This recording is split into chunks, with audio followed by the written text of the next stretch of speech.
If your business needs a new application, then developers will have to write code, a lot of code. If an application needs to be modernized, then you'll need time, resources, and caffeine. If that sounds daunting, then you need Watson X Code Assistant, AI designed to multiply developer productivity so you can generate code quickly. Let's create a more modern foundation for business with Watson X Code Assistant. Learn more at ibm.com/code assistant. IBM. Let's create.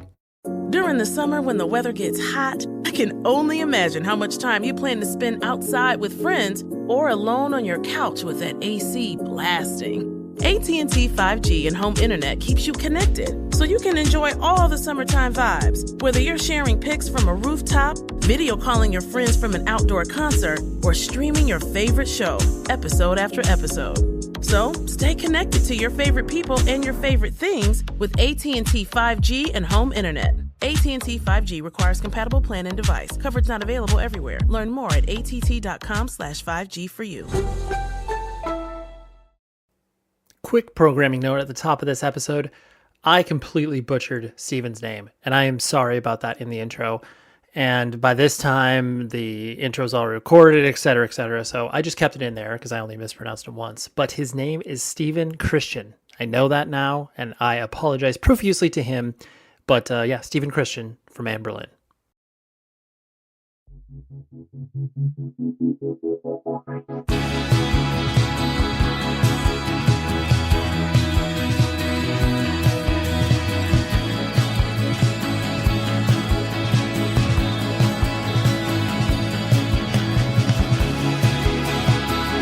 You're listening to 100 Words or Less with Ray Harkins.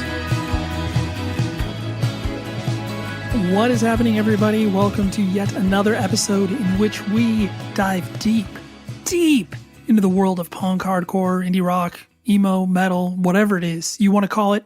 That is what we discuss here because that's what I care about deeply. It guides my life. It's the North Star, as it were. Whenever I meet people and I find out that they have, even just a passing knowledge of this whole weirdo music scene, I am just enamored with them. And then I immediately dive in and be like, all right, how nerdy are we talking about? So anyways, this podcast is all about that, the recesses of subculture. And today is an awesome episode because I have Bart Balboa from Birds in Row.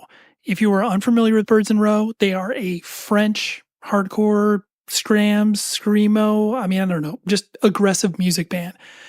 And I have paid attention to them for, 10 years or so. And I always thought they were cool, but it's nothing that really bowled me over. I was like, okay, good bands, but, am I following every move they make? No.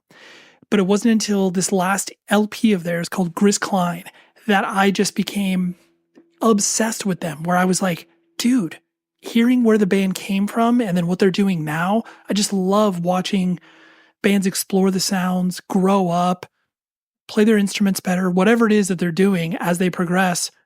Obviously, they're getting older, but anyways, Bart is a really charismatic and interesting dude. He's also a very successful tattoo artist over in France.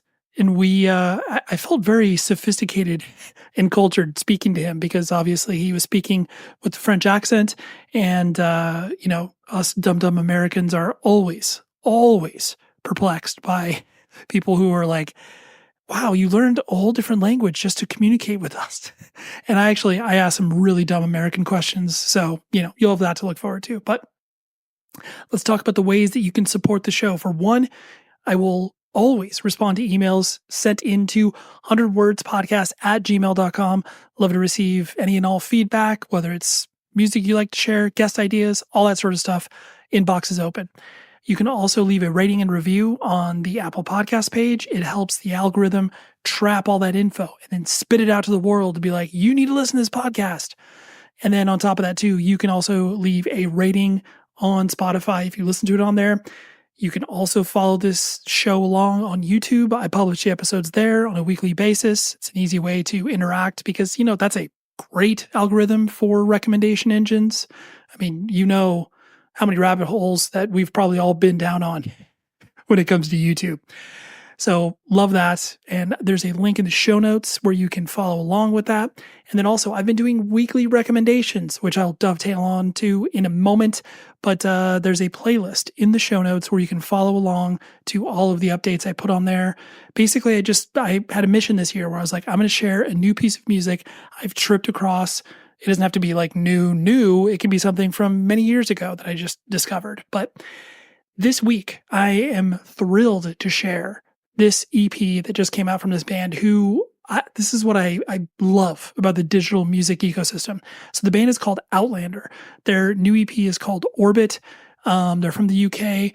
It's on Church Road Records. It's basically stuff that you would have heard come out of, Hydra Head, Neuro Recordings, just really heavy, dirty stuff, but like also sort of post-rocky in a way. I love this band. And honestly, forgot about them. It wasn't until the beautiful algorithm spit it out to me that they had a new EP. And then I was like, oh, I haven't heard this band before.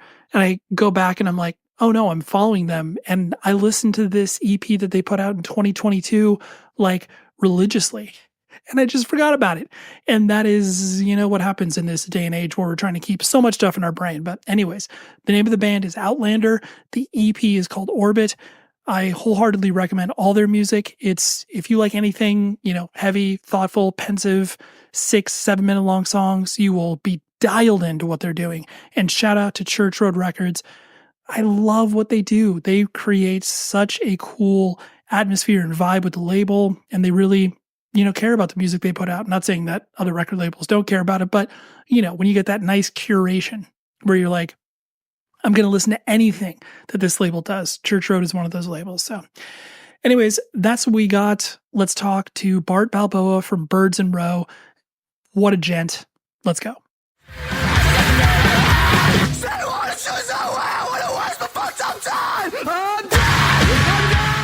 Truthfully, I really didn't embrace your band until the Gris Klein LP. I was very familiar with your band, as you had, like I mentioned, many mutual friends, very good friends with Adam from Graph Orlock. He was actually the first person to turn me on to you guys because he obviously put out your earlier stuff. But for me, I think what captured me about that particular LP is that I feel like you, whether this was true or not, it was embracing kind of everything that the band was kind of working towards. And I mean, the band has obviously existed for, over 10 years. For you, I guess here's the question. Is it gratifying for you to, I guess, watch the musical growth of the band to be able to get to a point where you can put out this LP that's like, oh yes, like, yes, I'm proud of all the stuff we put out, but like, this feels like we've, grown up and now we're adults playing music as opposed to, children or whatever. Yeah, it's I'm sure because you play in a band too, so like it's always weird when you put up a new record. I have this feeling that every time I'm like it's not good enough compared to what we put before, because the previous albums, they had a life, so you toured with them, and people told you like what they liked in this record and how they connected to it. So I always feel like it's hard to put up something and be 100% proud of it, like on day one, because it feels like it doesn't exist yet. For me, like a record really exists when I start talking with people about like how they connected to it and how they feel about it. And so on the first day, usually I'm very, very anxious. It's really hard for me to be like, yeah, I love this record, like 100%. All I know is that that's something that I produced with my friends that looks like us on like this day, that's what as a band we look like, and the things that we wanted to do, like, because obviously you don't want to put up the same record like every 4 years, so that's all that I know, and I try to put my feelings on the side, on the way that I don't judge the record before I actually see the impact that it has on people, or like on us when we play it, because that's really what is important for me, I guess, just playing the songs live, feeling the things, just the same way that you feel when you first compose them in the practice room. This like special feeling that you are like three different persons, but you are doing something in common, and that it talks to the three of us in the same way. And so yeah, that's that. I'm never like I'm never like, yeah, I'm super proud of what we released, and I think that's the record of like the of a band that is more mature or anything like that. I'm always unsure about what we're doing. Which I mean, and that's definitely to your point, the idea of you only understand that in the context of the way that people are interacting with your music. And I think that's really, because I mean, I know you've heard this statement before, but it's like once you release your art out into the world, it's not yours anymore. And in the same way that I'm sure you as a tattoo artist, you could make that same connection where it's like, I am merely a vehicle to express whatever it is you want me to put on your body, in the same way that when I put out music, like that's me and my friends in a room, and getting to put out that music to the world. Now it's yours, and hopefully you like it. And if you don't, then that's your decision, and that's totally fine. But yeah, I like that idea of just you taking a beat to let it soak in, and being able to see how people react to the music. Yeah, because I think there's like different levels on why you do art in general. I've always thought that I was playing music just for myself because I needed to express something, because just the fact of playing those songs live, it's a way to let go of a lot of like energy and negativity and this kind of thing, and connecting to a community as well. But for like, I think since we started Birds in a Row, it was really, I really understood the importance of the community and what it taught me about my own music. Like what's the reason why I do this, and or like why we do it as a band as well. And definitely I think it took over any expectations from myself. And it's true that it's really like, and I actually never made the parallel with the tattoos, but like, when I was an apprentice, I started like, when you do your first tattoos, you're super anxious. It's really hard, and you spend like 5 hours on a very tiny, tiny tattoo because you want it to be perfect, and it will never be perfect. And at some point, you realize that the importance is how the people feel with their tattoos, and that's the moment if you succeeded or not. If they're happy with it, if they feel like this is something that they always wanted, or something that really expresses what they wanted to express, that's the goal you want to reach. And it's not like, me as an artist, I want to evolve that way in my career, so I want my design to look like this and blah blah blah. That's not the most important thing for me in tattooing. And it's the same in music. Yeah, it's definitely like, the thing that is the most important is not when I listen to my own record and I'm like, wow, that's amazing. Right. We're the greatest band in the world. It's more like, we play somewhere in the world, and they're like this one person that comes crying at the end of the show saying like they wanted to see us play for a long time, that our music helped them in a difficult time, something very emotional like this. And that for me, that's way more important than my own like ego, or I don't know how to say it, but that's definitely something more important. Yeah. And I think you're right. Like there's two distinct differences between being proud of something you've done, and then, to your point, the ability to be like, we're the best band in the world. Like, like there's ego in creating art, but it's like, you really have to strip away much of the ego, because you are so vulnerable by putting yourself out there. You're like, well, I care about what people think, but at the same time, like, that's just, that's part of the bargain of being an artist. Yeah. And also, like, with this, there's so many good bands now. How can you feel like you're the best band anyway? Right.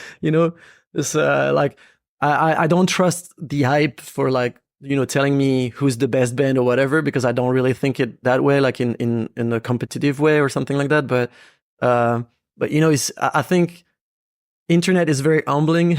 When you spend your night like checking out, I don't know, Bandcamp, Spotify, whatever, and then you discover this one band you've never heard of, and you're like, what the fuck is this? This is so cool.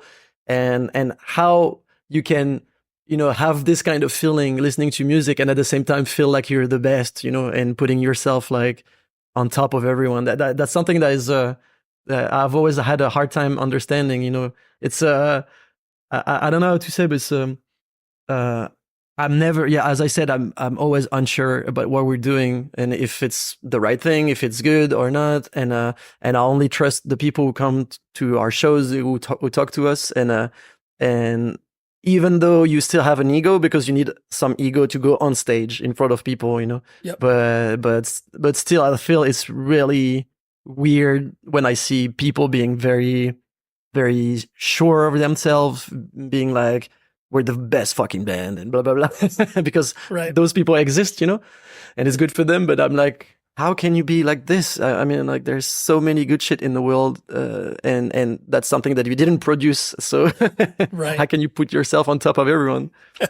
Well, so, and especially too, in the context of punk and hardcore, because, when you're looking at that, you're just like, dude, I don't like, you are not cool at all. Like, we are a weird subculture. Like, if you think you're the best band in the world in this subculture, like, you're actually not. Like, it's very small. When the day I realized that, because I've been enclosed in punk rock and hardcore for a long time since I'm a kid. So, looking at bands like Converge, for example, I was like, that's the fucking best band. Like, that's they are the masters, and I want to be that band one day. And the day I realized that we were in a very small scene is when I started talking about Converge to people, and they were all like, I've never heard of that band. Like, Right. I don't know who that band is, like, literally. And I was like, but that's the most important band in my life. Like, how can you not know it, Yep. And then I realized, yeah, that was a subculture, definitely. Totally. Well, we'll address that a little bit later, but, you yourself, were you, I presume you were born and raised in France, or where did you actually come up? Mm-hmm. Yeah, I was born in Bayonne, which is France and not France. It's a part of France which is called Basque Country. Yeah, I don't know if you're familiar with France, but it's like there are a lot of different spaces in France who have like very strong identity and cultures that are not necessarily French. And so I come from there, and I've been raised in Laval, where Berzinro is based, which is more like western part of France, next to Brittany. And yeah, it's a small town, like 50,000-60,000 inhabitants, so not big at all for France. Yeah, exactly. I mean, obviously most people think of, Paris or, Nice or whatever, like as the destinations for tourists and stuff like that. When you're describing it to, dumb Americans like me, is it that sort of rural upbringing where it's like, farm life, like there's really just a city center and, not much going on? Or is it a little bit more like what you would see in America as far as suburbs are concerned? What I can tell is that the day we toured with Modern Life is War, who come from Marshalltown, Iowa, I discovered we had a lot in common. So if I have to give an example of what it would be to be, raised in Laval, it would be the same than being raised in Marshalltown in Iowa, I guess. So it's definitely rural. Like the biggest company, like the main company here is a dairy company called Lactalis, which is one of the biggest company in the world in terms of like dairy products. So they're literally more cows than people living here. Laval is the main city, so it's still a city with a city center, but like, it's not big at all. Like culturally, when we were kids, there were more shows than there is today, because like culturally there were like more things happening, I guess. But still, it was like I was actually raised not in Laval, but in a smaller town next to it. So I didn't have access to this. Laval was like the city for me. So I had to go there if I wanted to see a show. But I think at that time I didn't even know what a show was really. And I think I watched my first punk rock show. I was like 14 or 15 maybe. Okay. But I started playing music. I was like 9 or something like that. Got it. And so yeah, rural. Very rural, yes. What was your family structure like growing up? Like mom and dad in the house? Do you have brothers and sisters?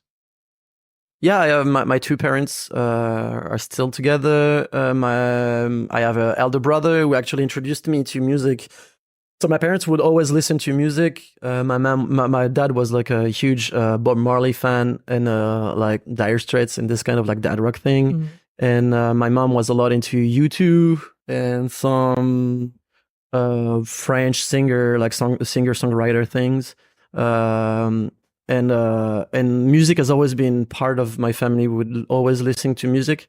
And one day, my brother made me listen to Nirvana when I was like 6 or 7, and it totally changed my life. So definitely, like, my closer family really got me into music, and I have the luck to have a family that is very supportive as well, like very loving, sorry, Yep.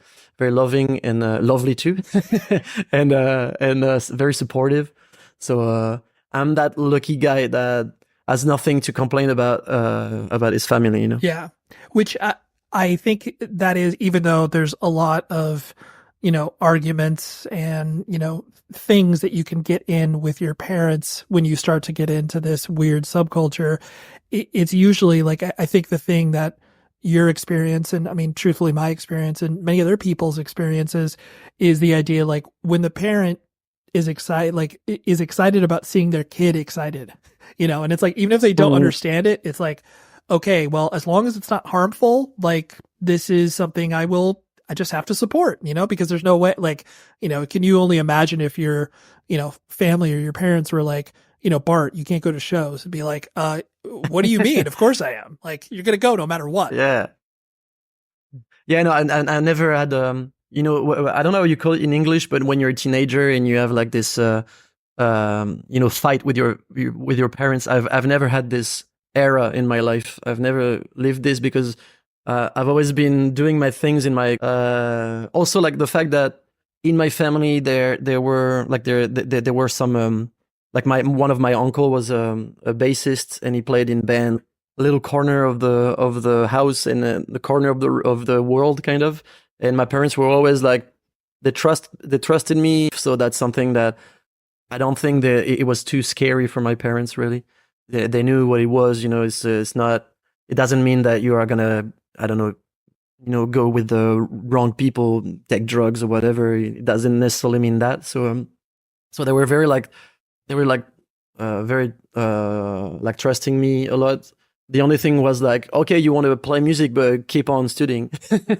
Keep on studying. Like, you have to have something in case of you don't make it out, or you don't make it in the music industry or whatever. Because at that point they thought I was interested in making it in the music industry.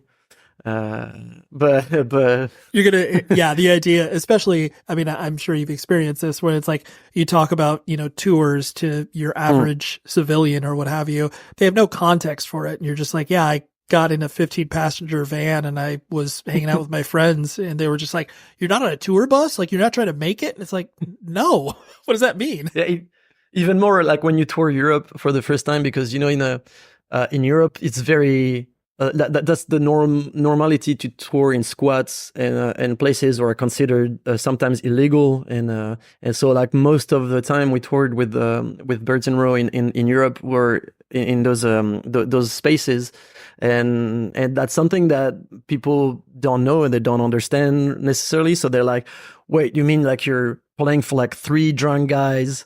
Maybe you're like, you don't even have a stage or like anything like that. Everything is shitty. You don't get paid, blah, blah, blah. But then after like a couple tours, they realize that you're actually organized and you don't lose money anymore. And so they start being like, okay, maybe that's something that I don't understand, but you're right to do it. Right. Yeah. Go ahead. Keep doing what you're doing. I guess it works, whatever that means. Yeah. Yeah. So like you said, with, Nirvana being your first band, or the first band that you got into, that you felt like it was, something that you had never heard before. And I mean, honestly, like most of my knowledge about French hardcore and punk in general, I mean, it's very limited because obviously not a lot of bands have come out of there as far as making an impact here in the United States. It's, it's like, I remember how novel a band like Amanda Woodward was, where it was like, oh my gosh, like this is from France, and like here in America, we were just like, oh, like that's a novelty, And so when you started to go to your first shows, I presume most of it was just like local bands and French bands and maybe other bands from other countries just touring through there? Yeah, basically locals. There was like this metal band called Homestel in Laval that were like kind of like the elder brothers for all the other bands. They would play this like metal hardcore shows and bring bands from outside. In France, like they would have they actually like booked Gojira in Laval when we were kids, before Gojira became Gojira, and so there was already like this example of people playing music and like living this culture and participating to this culture. My first like punk rock show per se was actually a band that was not famous, but like that has that had a big name in France, called Burning Heads, because they used to be like a skate punk band kind of, and they were on Burning Heart label. Burning Heart, that's I remember that. Yeah. I remember that band name. And so like they're still around, like they're still playing. And so my first like punk rock show was like seeing them play, and I remember like, because at that time you would discover bands through magazines because internet was not like a big thing, and so I remember seeing them in magazines, and people were like so stoked that, because like they had an era in their band that they would play like reggae dub music, and people were so stoked that they were coming back to punk rock, and so they had just put out this record called Taranto, which was like kind of like punk, melodic, and a bit dark sometimes.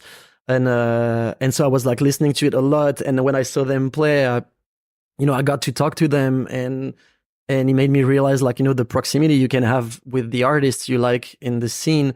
And I remember telling them that I had a band, and they were like, "Keep doing it," and blah blah, being very like encouraging, and it kind of like created a milestone in my head. Like the show was like in a shitty venue. There was not like that many people and stuff, but it's really like a milestone in my life. And the day that I got to play with them, I was like, whoa, I made it. And right. in my head, I made it because I played with my heroes. And so that was like my first show. There was like a small bar in Laval that was putting up a lot of shows at some point, but I didn't get to see this a lot because I was from a town next to it, and it was hard for me to reach Laval sometimes. And the moment when I started like going to the city, that's the moment where the bars like stopped putting up shows because of like cops like making it a nightmare for them to put up shows. So it was kind of like I missed an era that I wanted to enjoy, but I couldn't see it. And then it was just about traveling around with my friends to go catch up some shows here and there around the city, because the Laval is kind of like in the middle of a lot of different bigger cities, and where you could actually have access to that culture, but not anymore in our own city. Yeah, you had to travel for it. Yeah. Oh, what's up, merch buyer? I didn't see you over there. Well, guess what? I got a really good idea for you. How about you go to rockabilia.com and you use this promo code 100 words or less, and it gets you 10% off your entire order. Now, I know I may be categorizing you as a merch buyer, and maybe you're like, merch curious. Well, how about you just go to that website, explore, and your Pandora's box will open, and like in a good way, because I know Pandora's box means bad things, like, chaos will ensue. But trust me, the only thing chaotic will be the amount of stuff you're going to put in your cart, right? Oh man, this is cheesy. I apologize. But regardless, Rockabilia sells officially licensed merch, all from bands, all shapes and sizes, whether it's AC/DC, Metallica, Bob Marley, all the way down to, Bring Me the Horizon, Spirit Box. Like, they just got a lot of cool stuff, and you'll be able to find it all in one easy to navigate website. They ship from the Midwest here in the United States, and it gets to you lickety split, or maybe very fast. Lickety split. No one says that anymore. Why do I say that? But Rockabilia is a long, staunch supporter of this show, and I love them for that. So in turn, why don't you shop from them? Go to rockabilia.com, because you'll get great stuff. And then you'll use the promo code 100 words or less, the number 100, and it pays for itself. I mean, well, sort of. It doesn't, like, you won't get it for free, but you'll get 10% off, and that's better than nothing. It's better than a sharp stick in the eye. Oh man, so many cliches in this ad, but Rockabilly.com, have fun shopping and supporting independent music. This show is sponsored by BetterHelp. We're sitting here. It's like June, and you're like, where has the time gone? And everybody's like, oh my gosh, I have no idea. I got to like accomplish all these other things. Take a moment. Focus on the things that obviously, for one, matter to you, but for two, look back. Be like, what have I done well? What have I done not so well? And maybe I can, ask some friends and family for some help. But where I have always gone to in regards to figuring out what I can do better, therapy. Therapy is an incredible tool at your arsenal that you can dip into. I've done it for my marriage. I've done it for myself personally. And I'm a huge advocate for what therapy can do for you, because it is a third party that's able to look at what you can do to improve your life and be a person to help you along in your journey. And so I think if you were thinking of starting therapy, give BetterHelp a try. It's entirely online. It's designed to be convenient, flexible, and entirely suited to your schedule. All you do is fill out a brief questionnaire, you get matched with a licensed therapist, and then boom, you're done. It's great. And then if you're not vibing with the therapist, you can switch it at no additional cost. So take a moment, reflect on the things you've done, reflect on the things you want to do, and visit betterhelp.com/Ray today to get 10% off of your first month. That's BetterHelp, HELP.com/Ray. You mentioned in regards to, studies and school was obviously important to your parents. First of all, like what did they do as a profession? Like, was there hope that you were going to, carry on and do either what your mother and father did as far as work was concerned? But my mom never had this expectations from me. She's like a social worker. She worked in like most of his career, she worked in a city center, like city hall, as a social worker. Like she was doing she had like a lot of work. Like she was working for like 5 people pretty much. But my father was a bit more like expecting something from me, because I embraced something that looked like his career. Like he's a computer engineer, computing engineer. Okay. And that's like he actually is like the first person in France, I think, who brought computers to city halls. So he that's like his whole life, he really like he has known like computers since the beginning, like since their birth pretty much. So that's something that was very important for him. And giving access to this to different like small towns and stuff around. So in the same way, like serving other people. And I started like, enjoying like computers and like coding and this kind of thing. And I started like doing small like websites on the family computer. And when I had to decide on what I wanted to do, I started like studying in web design, web development, and this kind of thing, like sure. Multimedia. And the thing is that in Laval we have also like a school for like virtual reality that is very famous. Like that's one of the 2 biggest schools in the world, I think. So that's actually a big thing. And he was expecting me to go in like that direction, because also I was so interested in like video games and stuff that it made sense for him. But punk rock destroyed my life. Yep, punk rock arrived, and I was like, no, I want to do this. So I actually kept studying, because I was waiting for our drummer at the time with my previous band, who was younger than me. I was waiting for him to reach that level in studies where it's you're safe, and which I don't know what's the equivalent is in the US, but it's pretty much when you're 18, you have those exams who are called baccalaureate, and when you have your bac, as we say, it's that's kind of like a symbol of like, okay, you're fine, we'll find a job, as if it was like something that is necessary to find a job, that's another discussion, but I was waiting for him to reach that point, and when he reached it, we went on tour, and actually broke up before our first European tour, and that's when we started Birds in Row, actually. Okay, got it. Yeah. So that I love that interest in regards to, because I mean, you are at that age where, I mean, I think you're a little bit younger than me, like you're like mid to late 30s, maybe, right? Yeah, 38. Yeah.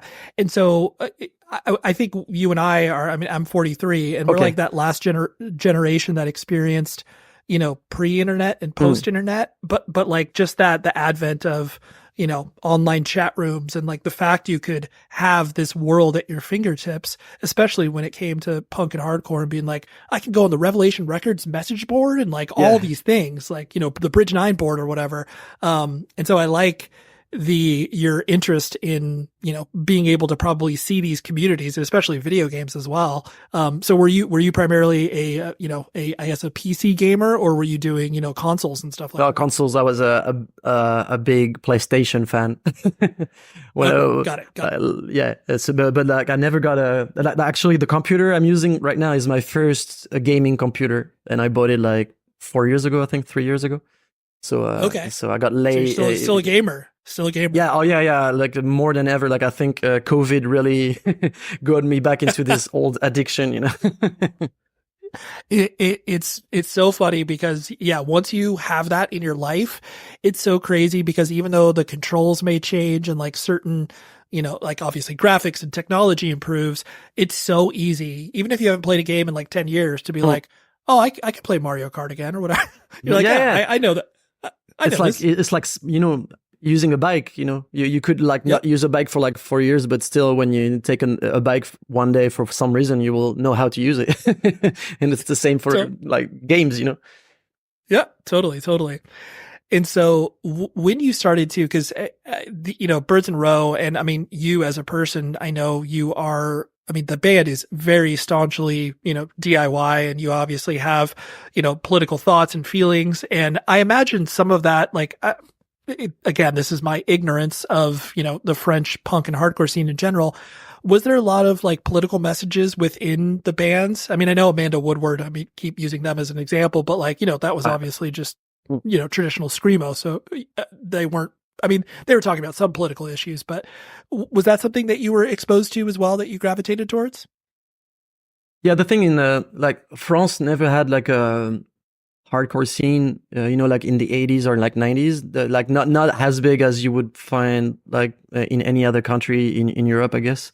And so we have a huge like punk scene that is more like alternative rock, alternative punk, and this scene has always been super political, but that's not something that I really enjoyed musically. So that was like an example of a band that I was always like, I don't want to be like those, like telling people what to think, like always like the only thing that they talk about is politics. And at that time I was only listening to like Blink 182 when I was a kid. So I was like, I don't understand, like, and then I discovered like bands like Rise Against and who were like playing almost the same kind of music, but had like a message. And I was like, whoa, that's actually very powerful, and really enjoyed it. And he put me in a direction where like politics were more important. And then after that, I actually like met other bands from France who were like super political, who were like hardcore bands that were playing music that I was discovering at the time, like, modern hardcore, like Comeback Kid, all the Go It Alone era, like all those bands. The Rivalry like Records. Yep. Yeah, Rivalry, Bridge 9. And there were like a couple bands in France who were playing this kind of music and actually also booking those bands. And they were super radical, like anarchists, and very like politics were like definitely at the forefront of what they were doing. And then I realized the importance of this, I guess, and so like that's kind of a shift where I was like, okay, I've always played music because I love music and I love the feelings that you have listening to music and stuff. But actually, you can use also those feelings to project other like speeches, like important speeches, like maybe make people feel less lonely in the way they see the world. Because obviously, music sometimes makes you feel less lonely because you're like, oh, my girlfriend just broke up on me, so I'm gonna listen to a sad song of like some dude saying my girlfriend broke up on me too. So that's a thing. But there's also a lot of other emotions and feelings who are based on the fact that we don't feel like we belong to the society the way it's built, or like we don't understand like the political game, like and how it's gonna improve our lives or the lives of the people around us, and those are like very strong feelings too. And you can actually connect the emotions that music makes you feel with a speech that says, "I understand you. I understand that you feel like you don't belong, and it's totally normal." And that's how we're gonna build a community together. And so that's a big shift in my life where like I realized that like politics have always been around in my family. Like my parents would look at the like the news on TV and talk about politics, and like my godfather was a politician, and so he was always around, but I never really realized it until I started actually thinking about politics and talking about it with my parents, and mainly my mom, who is like a huge leftist. Sure, like she's a social worker. Leftist.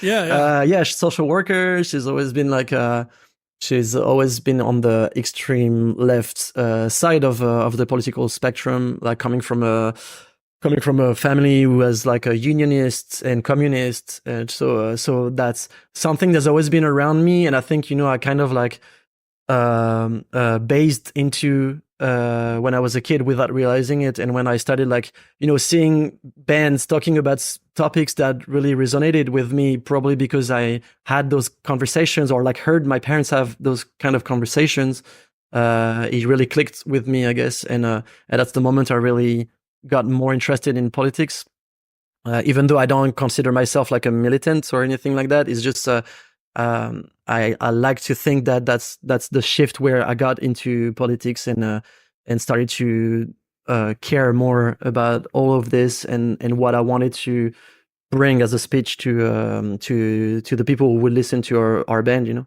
Yeah, absolutely. I appreciate that, you walking me through that, because I think it's incredibly important in my mind, because that's really what separates a lot of what you call mainstream music and the subculture that we are attracted to. I mean, I'll never forget like when I got into that band Chokehold, where it's like one of their slogans or whatever, it was like you only have to listen to like music with a pulse, like that's the only thing that like matters. I mean, I'm paraphrasing, but and I think that that's important. And even if it's something like you're talking about, like Rise Against, like there's such an incredibly important like I find it so funny, I'm sure you've experienced this too, where it's like people that just like Rise Against, but they're like, oh, I don't agree with their politics, and I'm like, what are you even doing listening to that? Like, this is crazy that you're like, this band is so outspoken, and you're like, yeah, I just, I wish they just, stuck to their songs. And it's like, their songs are political. Well, this is crazy. Yeah, and also it's like, how can you disconnect the emotions they bring into their music? How can you disconnect this from like their political background, the political speeches and stuff? Because it's like, for me, it's always, I don't understand people who would listen to like, fascist black metal, for example, and be like, yeah, I dissociate the artist from the art. And you're like, how can you do that? Because literally this person wrote this very brutal and anti-human music because they're fucking Nazis. Yep. So how can you not see it, Because there's a lot of reasons to hate people, and they choose the wrong reasons, I guess. And you're listening to what they have to say right now in a symbolic way or like whatever. And that's that I've never understood that kind of feeling when people tell us, like when we speak on stage and they're like, shut up and play, you're like, dude, you're literally watching a band that wants to say something and that says something in the songs too. And you tell me to shut up. You don't understand what's going on. Right. You don't understand why we are here. Like, I'm not saying we're saving the world, I'm just saying that we want to express something political and based on community and all that, and you're telling me shut up and play because I want my own pleasure of the day.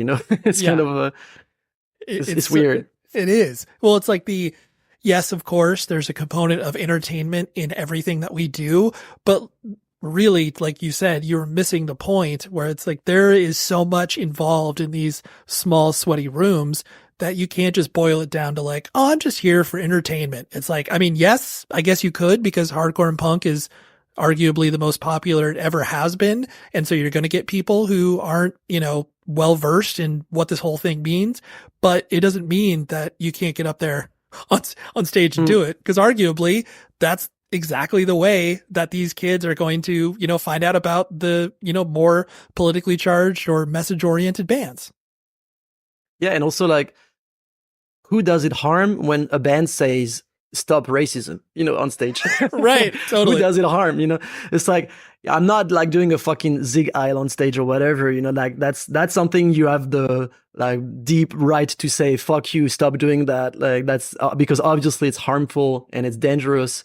But when a band is just talking about like love and respect and this kind of like very unharmful topics, like why do you want them to stop? What does it say about you? Yeah, exactly. That's an attack on you. Yeah. So like, what are you doing here? Like, really? Yep, for sure. This sounds like a really reductive question and sort of stupid, but I have to ask, like you are, you are a very well-spoken individual in English. Where did you learn English? Was that because, that was like your elective subject in school, or where did you learn English? Yeah, like so in France, you have to choose some like foreign languages to learn, basically 2 or 3. And it's not like in the US where you choose the topics you want to study or this kind of thing. It's more like you have a big package, and in this package you have the languages that you have to learn. And usually, depending on the school you're at, you have like the first language is usually either German and English or like Spanish and English. Okay. And then the second is the same, like either like Spanish or a lot of different reasons. Like the sounds are very different than our sounds.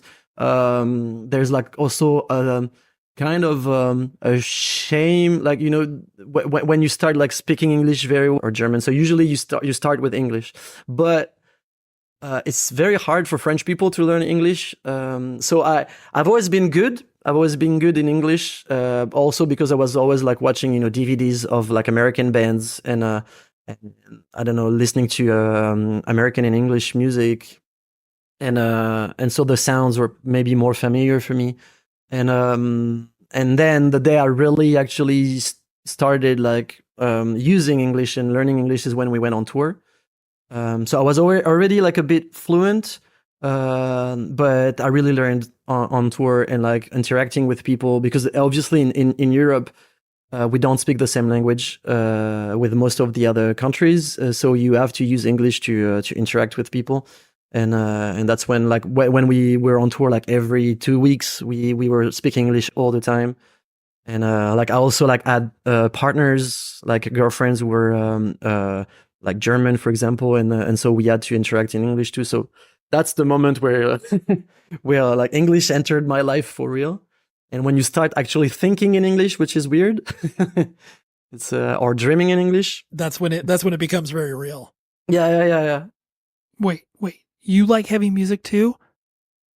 Well, you're in the right place, because guess what? Not only does this podcast cover heavy music, but I work with companies like evilgreed.net to be able to bring you merch, vinyl, so much goodness from this amazing web store, where it's got a very specific point of view. We're talking artistic heavy stuff, things from like metal and hardcore and doom and, I don't know, death metal, like so many subgenres. But the thing is they have a curated list of bands and record labels that they work with. So trust me in saying that if you like this show and you like the diversity of heavy stuff that we got going on here, you will absolutely love evilgreed.net. And you can shop to your heart's content. It ships from Berlin, Germany, but the exchange rate here in the United States is super advantageous for us right now. So that means it's not expensive. That's a little secret for you. I don't know why I'm whispering, because this is a secret. Not really, but that's why it's an advertisement. evilgreed.net is the place to go. And you can order stuff from, Triple B, Flat Spot, Sargent House, all of these cool record labels, but then also specific band stores. Trust me in saying, when you go to that website, you will find at least 3 to 5 things you love. You'll put it in your cart. You'll support an independent business. You'll support this podcast, and then everybody wins. So evilgreed.net, thank you very much for your continued support.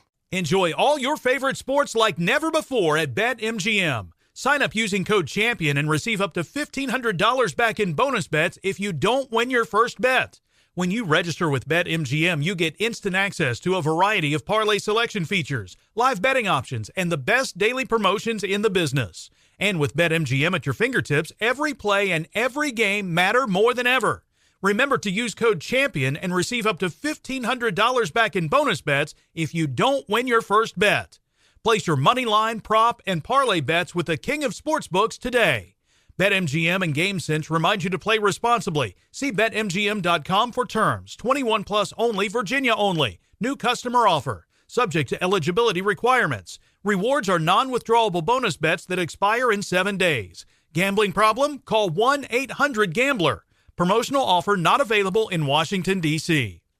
I like the articulation or the way that you're saying, like the comparison of English and French. Like, I think, in my experience, it's that idea of French being the superior language because it's far more poetic, beautiful, whatever you want to call it. I'm just, very overgeneralization here. And then like the American language is very, harsh, like all of the things that you can say about English. And so I could easily see where it's like, you want to keep it secret, that you're like, all right, I don't speak. I think this is just people are super proud of their language in France. Like there's I want to say maybe is there anything, maybe there's a reason due to like the post-war occupation of like the American army, for example, or like British army in France, and maybe people rejected them for that, or I don't know. I have no fucking idea. Yeah. Maybe there's something that is that far away in history, but people are super proud of the language in the way that's one of the reasons why we don't sing in French, is that firstly because we want everyone to understand what we say, and because most of our we knew that in this culture there's not a lot of future, like at that time there was not a lot of future in France for us as a screamo punk rock band, whatever. So we knew we were going to tour in Europe, so we wanted to talk to the people and we wanted them to understand what we were saying. But also because if let's say you are the Ramones and you write a Ramones song in French, you suck, basically. It's like the simple words that like any punk rock band we use that are very powerful, because sometimes you just need to have like simple words to say simple things that are very like impactful and stuff. In French, it doesn't work. It really sounds like you're not making an effort. You have to be more poetic. Like for example, Amanda Woodward was like one of the only French speaking band I would listen to, because the lyrics were like so metaphors, intricating into metaphors, into politics and stuff. Very complicated. Like yeah. And so I think people are just like super proud of their language. And I remember having this conversation with one of my favorite band when I was a teenager called Uncommon Men from Mars. They are like French people, but like were born in DC, and because it's like three brothers, a band of three brothers. And I remember like interviewing them, asking them why they dropped the only song they had in French, and they were like, because it sounded ridiculous, and people are so proud of the language in France that they were like, making fun of us kind of for this song, but it's actually the exact same lyrics that we have in English, but because it's in English, it sounds cooler. Right. So yeah. Yeah. No, that's hilarious. When like you mentioned, when Birds and Rose started, you started to play shows outside of France and tour Europe and everything like that. There's something that happens with bands where, you start to notice people that are enjoying the band, even if it is like, oh, wow, we played in front of 20 people as opposed to 5 people last time. And then you start having to, quote unquote, take things seriously, where it's like, oh, we got paid, 100 euros instead of 50 euros. Had you always, was that a side of the music business? And I'm using air quotes on that as well. Did you feel like, I guess, ready to take that on as the band started to, grow and be able to not like make a full living off of it, but be able to be like, all right, this is like a business now. I guess we have to treat it like that. Not really. Like, so when we started Birds in Row, we were like really much into this, mood of like punk rock is not a job. Like, it's actually like a quote from there's like a French band that was very impactful on the French scene at the time that had t-shirts saying punk rock is not a job. We were really much into that and being like, okay, we have to do everything we want to do as a band before we get before we get 30, because basically after that we're screwed. We're gonna have to find a job, make a living, and this kind of thing. So everything we want to do, we have to do it right now, because it's never gonna be a job for us, and it's gonna be hard to manage like a band and a job at the same time, whatever.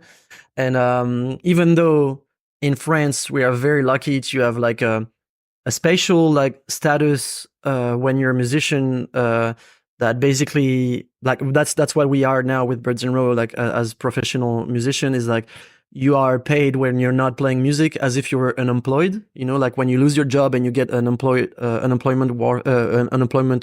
fare, or I don't know what you say, money like from the state basically.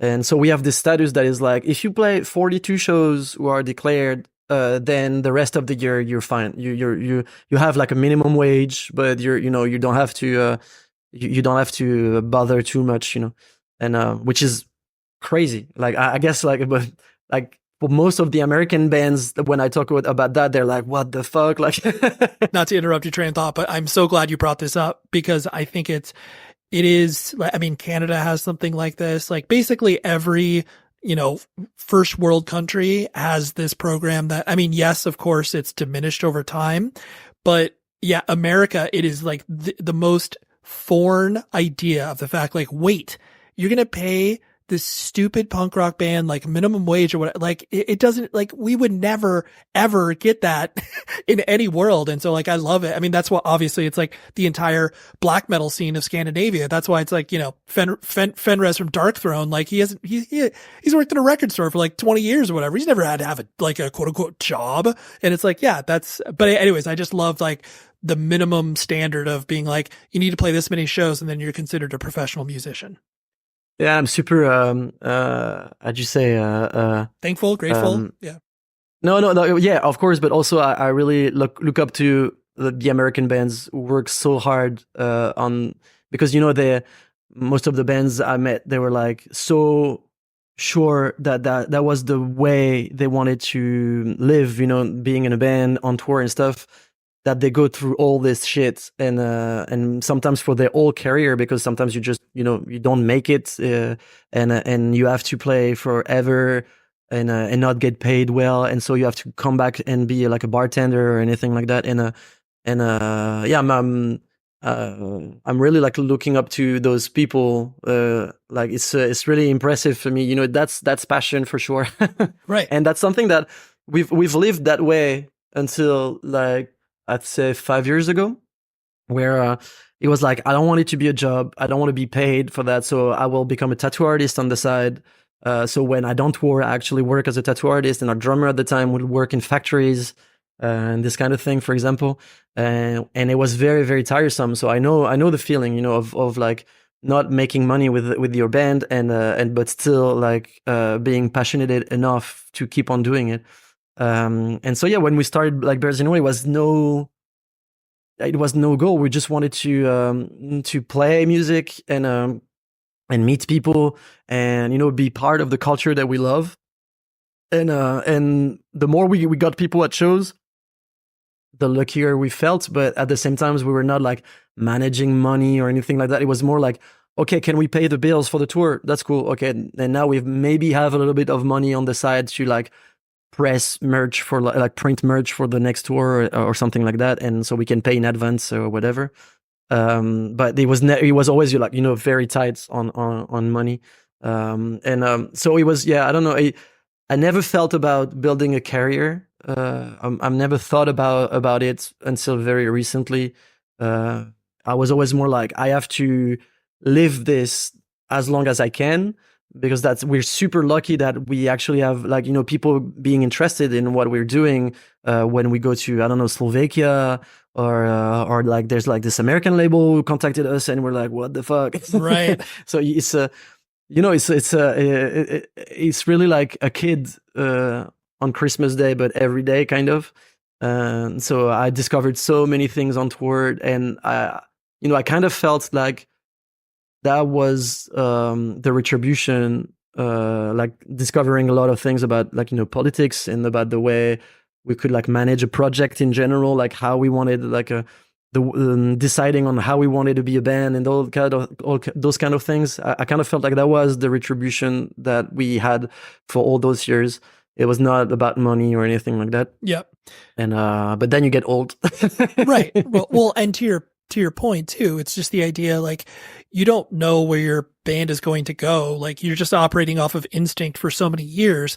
And then the fact that, now you have all of these other responsibilities and you're like, wait, I can still do the band as long as I, am somewhat responsible on this side. Like I'm going to keep doing that. And so, yeah, you just have more. Yes, of course you have more responsibility, but then I think because you're a little bit older, you know how to approach it a little bit better than just, a dumb 20-year-old being like, I don't care. It's like, well, you but care. Actually it took me a bit of effort to,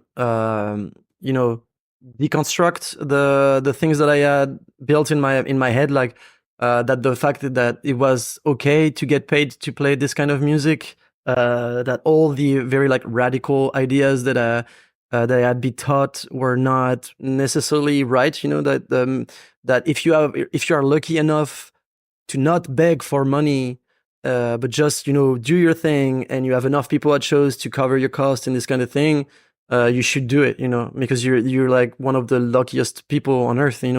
Making your passion becoming like a job is like, I'd rather do that than work in a factory for sure. So obviously I'm super grateful for all the people around me who made me change my mind about that. Yeah.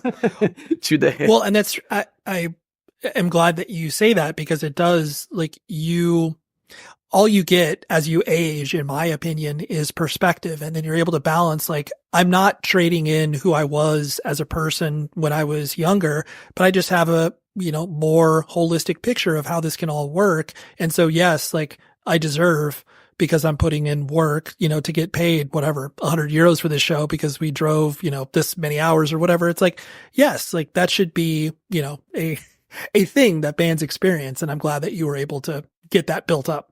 Yeah. And also, like, in the music industry, like the professional music industry, the artist is always the latest being paid and being, getting the retribution for their work. That's just the way it works usually. And I kind of feel like, sometimes the weird humility that we have as artists, being like, I don't deserve being paid for that. It's just like a shitty punk rock band and this kind of thing. It kind of goes in the same direction than the mainstream direction, where it's like, you're just an artist. We are the ones making the money. We are paying for your record. We are paying for for like the press and all that. So we need to be the first ones to be paid. And then it makes you feel like your work is just not important as an artist. Like the things that you do are not the things that matter. The like marketing is more important than music.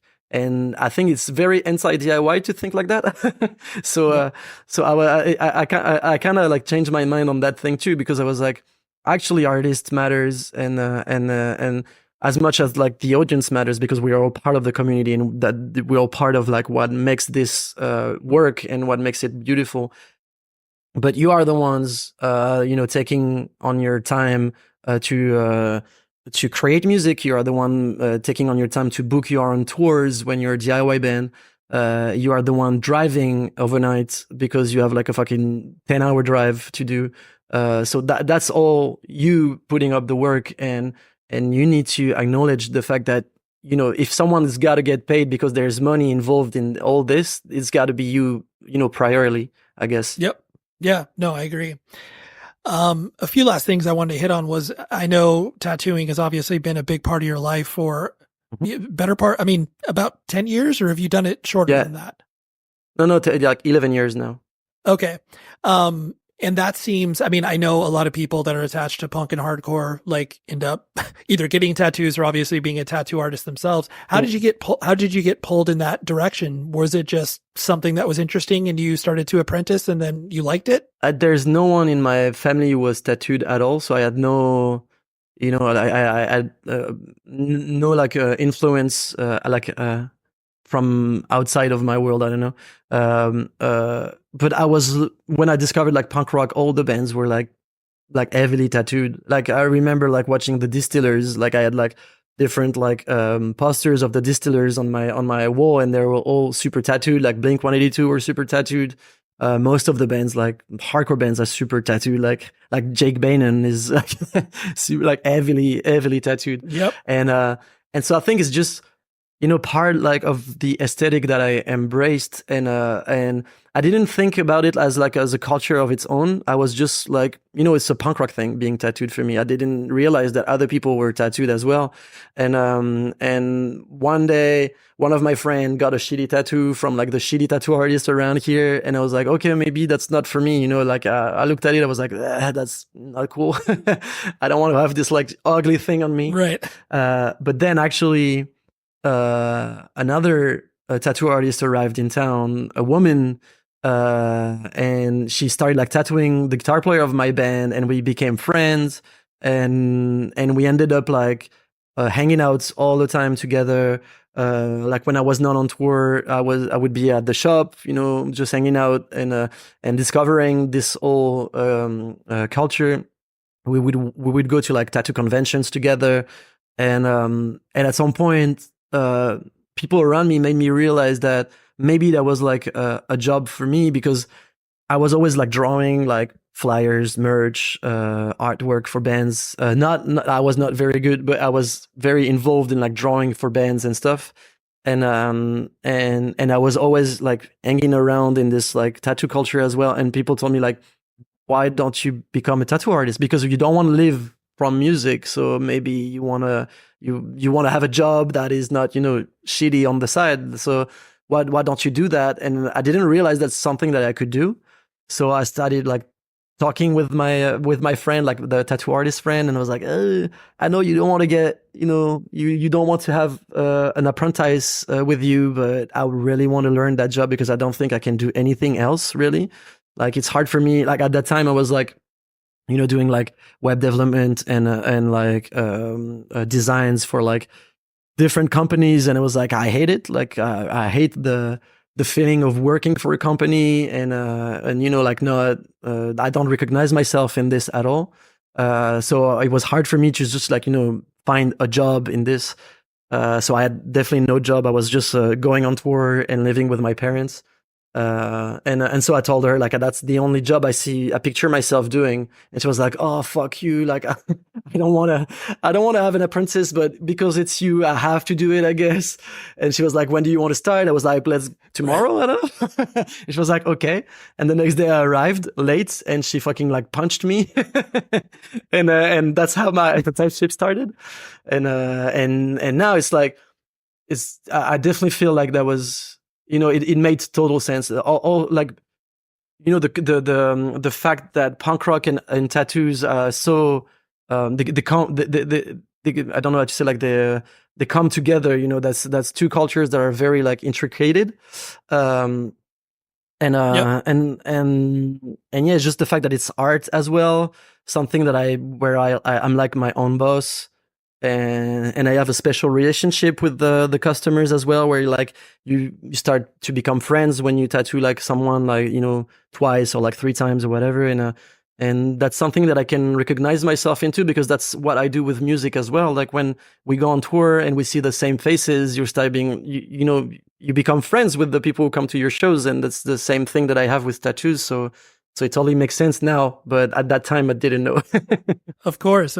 No, I really like that connection to, I do think there's something that is so important about people that are creating art, whatever it may be, to have something that roots them to, you know, for lack of a better term, like real people or the real world. And like, you know, even if it is, you know, just working a, you know, at a bagel shop or whatever in between tours, it's something about that gives you the inspiration to be able to, you know, create more art, and like you having these relationships that with people that are, you know, sometimes not even remotely connected to punk or hardcore, that gets you, you know, interesting experiences, stories, like all that stuff that just like feeds into that. Because I think I mean, you've listened to bands for as long as I have, where it's like, sometimes you see bands get into that third or fourth record where it's like, you know, 90% of the record's about tour. And you're just like, well, this is kind of like, I mean, I appreciate it because I've toured before, but I'm also like, I don't want to hear about that. And does everybody else want to?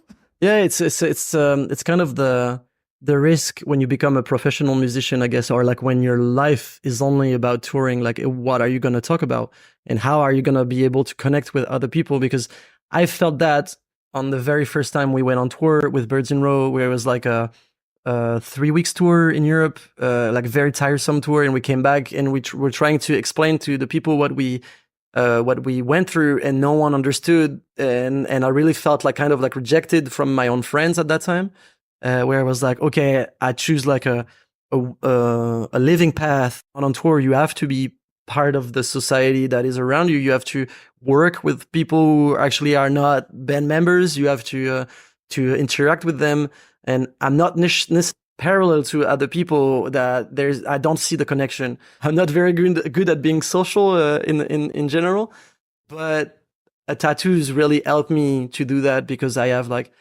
you know, every day I tattoo someone, and it's someone different with like a different life, and we can like, you know, share our own experiences of life, and it helps me connect to those people, and also to the fact to have like a regular job, even though even like tattooing is not like a regular job. I guess it's still something based on like passion and art, and it's very different than working in a bank or working as a bartender or anything like that. I guess, you know, I've never done those jobs, but that's my guess. But yeah, I remember having this conversation with Jake from Converge, because I was interviewing him for a documentary that we never released, and we were talking about this, and it was like, yeah, like what are those like what are you gonna how are you gonna connect with your own audience if you don't talk about their life, and if you don't have the same life than them, or like you know, how can you appreciate what they're going through if you're always on tour, like, you know, like loading your ego every night with like hundreds of people telling you you're the best band in the world or whatever. You know, it's like, it's not real. You know, it's not real life in a way. It's you can't just, as you said, like complain about, oh, this is a song about the 10-hour drive we had last time in Midwest, you know. It's like, who cares? Like, it's shitty. It's shitty to do this, to drive for 10 hours. It's like, it's really shitty, but that's not what people need to hear, really, I guess. Yeah. Well, to answer your question specifically, I mean, all you do is just become very generic. Like it's easy to, you know, speak in very broad terms, and that's what, you know, some of the largest bands and artists do, because that's what will connect with the most people. But yeah, when you are in this weirdo subculture, like there has to be an element of, you know, you speaking truth to either your experience or truth to power, or whatever your message is. And yeah, when you're disconnected from it, you're only going to just sing about these, you know, experiences of being like, oh yes, like, you know, I was on tour. It's like, okay, great, we'll move on. Yeah. Yeah. I don't know. Have you experienced this awkward feeling where you come back from a tour and you start, you know, making like those tour jokes to the people, like your family or your friends, and no one laughs, no one understands, and you're like, okay, that's like two different lives. They're like very separated, you know. It's everything that happens in the van and stuff. It cannot translate to the outside world, really. No, my wife always joked with me every time I returned from tour. She would give me a good 2 or 3 day grace period to where I could like get back into, you know, normal life, because she's like, yeah, you just are incredibly selfish. Like, just, you're making stupid jokes and like, you just don't, because that way of life is so different than what we all experience normally. And so, she gave, you definitely need a few days to, come down from whatever tour you have done. Yeah, definitely. That's what we usually call the post-tour depression here. Exactly. Yeah, exactly. It's really like, you feel like, what do you mean? Like, I'm going to the store and no one is like clapping in their hands when I arrive. What's going on? Like, what's wrong with people? Totally. Or you don't have to be like, wait, we're going shopping and all 3, 4, 5 members of our touring crew are going with me. Like, I'm actually alone doing this. This is weird. Yeah. When you first started, well, not even when you first started, but like touring in the US, like you have briefly mentioned before, is so drastically different than touring in Europe, touring in basically anywhere else in the world. What was, and I know this kind of is a cliched question, but I'm just always curious, what was so surprising to you about touring the States? Like even, your most recent stuff that you did in the States, like, is there anything that kind of stands out as being like, this is so weird you guys do it this way? The basement shows, for example, that's something that we don't do much in Europe, playing in someone's house. We don't do that much really. Like if it's like a DIY spot, it's usually like a squat or like a place that still looks like a venue, and it's not like you're playing next to the washing machine, and which is not, like, I appreciated that really. It's really cool. I don't know. For me, what was like weird is that you do long drives and it's still the same population. You do like a 10-hour drive and you're still in the US, and people have the same references, they have the same language, probably the same architecture as well. Even though obviously like East Coast versus West Coast, it's very different, but it takes a lot of time to discover, the specificities of every state and this kind of thing. For like a dumb European point of view, it's like, oh, you all have Walmart everywhere, so it's the same country. Yep. and that's something that is kind of weird, because also like you experience different seasons when you do a full US tour, playing like when you start in Boston and like, I don't know, 2 weeks after that you're in California, it's really different. It's like way more sunny and way more warm, and then you go in the deserts in the south, and there like so many different landscapes and weathers and stuff, but you're still in the same country. Right. And when you're used to touring in Europe, it's like, that Poland is going to be colder than Spain. That's normal, but you don't think about it that way when you think about the US. For you, it's just the same country, and so it's really, really different. But yeah, in terms of like what people do differently, maybe the fact that you get no food and no place to sleep. Yes, the most simple, basic things that you Europeans take care of for bands when they come over there, but then when you come over here, it's like that's harsh. Oh. Yeah. And when someone is like, oh, you guys, I'm the promoter. You sleep at my place tonight, and we'll have food after the show. And you're like, when did you tour in Europe? Because that's the only reason why you do it that way. It's because you went on tour in Europe and you experienced something that you were like, oh, okay, actually we can do it that way. It's actually cooler as a band, to arrive and you already know where you're gonna sleep, and you already know there's gonna be food on the table as well. And so usually when the promoter is like treating you like this, it's like, there's like 99% chance that it's a band member who toured in Europe like some month ago. Yeah. Oh, totally. And but you have to embrace the difference of cultures as well. It's it gives a lot of like new stories of like sleeping in the van or like shitty motels, this kind of thing. But I have to say it's way more tiresome. Like we toured a lot in the US on the not Griquelin, but the previous record, We Already Lost the World. Yep. We did like 3 tours in 1 year, and it was too much. Really, like the last tour we're so fucked up after this tour. It was really, really hard. Yeah. Not complaining, like being like yeah. It's just that like it was very, very hard to manage to do all this in the same year. So that's why I respect so much American bands for what they do, because I know that it's a hard work. You have to tour all the time in the US. There's so many bands. Like I know that the bands that come in Europe, they're usually just a fraction of the American bands that you have touring on the American soil. Yep. So I respect it a lot. You know, watching all those bands do like 190 shows a year. Totally. In those conditions, you're like, whoa, you must love Taco Bell. Totally. You're like we can play 60 shows a year, okay, guys? That's all that we could do.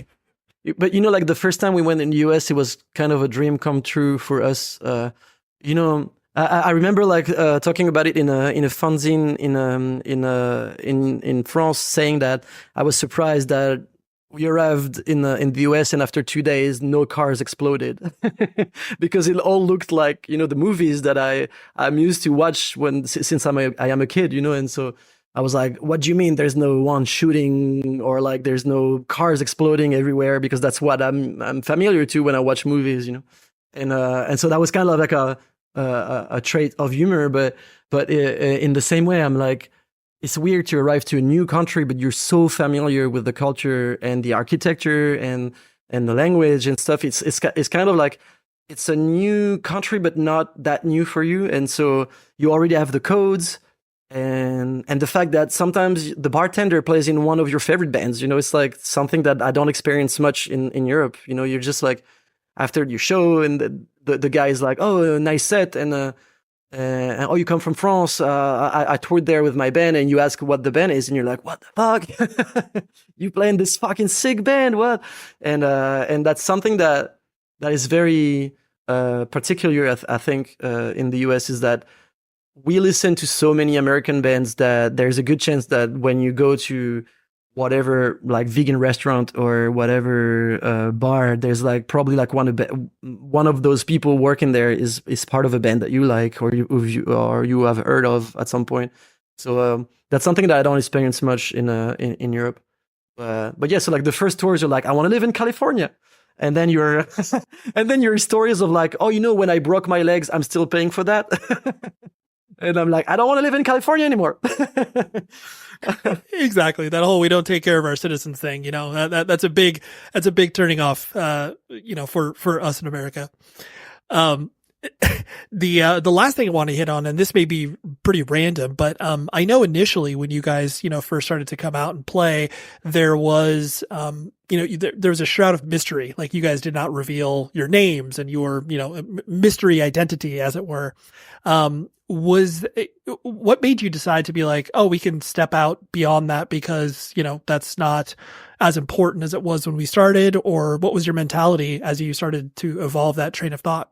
Because we toured for like 15 years, people know our faces, you know, and I think we made our points for all those years. It's like when we started as a band, we really, you know, sit around a table and we're like, what band do we want to be? What do we want to propose to people? And so that's when you start talking about the band name and the logo, if you want, or like, what do you want to talk about? And for us, the way we wanted to be a band was very influenced by the DIY scene in general, and so we were like, what's interesting in the DIY scene are the alternative, like the different options it proposed compared to like the more like commercial bands that you can see, and so we started talking about, do we want to do music videos? Do we want to have like you know, photographs, like band promo pictures or this kind of thing? Should we put our names or not? And very quickly we were like, what we want to put in the forefront is our music. That's the most important thing. So nothing else should, you know, put some kind of code on this. You know, there shouldn't be anything like blocking the access to the music and the speech first. And sometimes we feel like, you know, this like boys band attitude is getting in the way of the real point of this music. So we didn't want to have like those band pictures where you're like on the fucking stairs, like, you know, posing and like doing like, I don't know, like weird shit with your hands. And also like showing our names. What's the point? Like, what's the point in knowing that the bassist is called Pierre, you know? What is it gonna change to your life to know that the bassist is called Pierre, you know? Whatever.